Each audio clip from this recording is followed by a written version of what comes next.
Hi there guys, in this video I'm gonna show you how to add contact button on Instagram. First what you need to do is to open the edit profile section and then you need to scroll down and go on a contact options.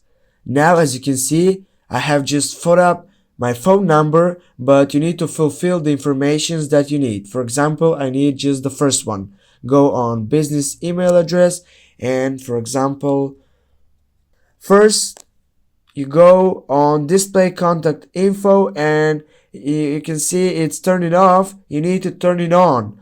Go on that and go on your tick on your right side, then go again on the tick, and after you get back here, as you can see on the right side you have the contact button. And now guys, you know how to add contact button on Instagram. Thank you so much guys, thanks for watching. Make sure that you hit that like, comment down below if you have any questions. See you soon.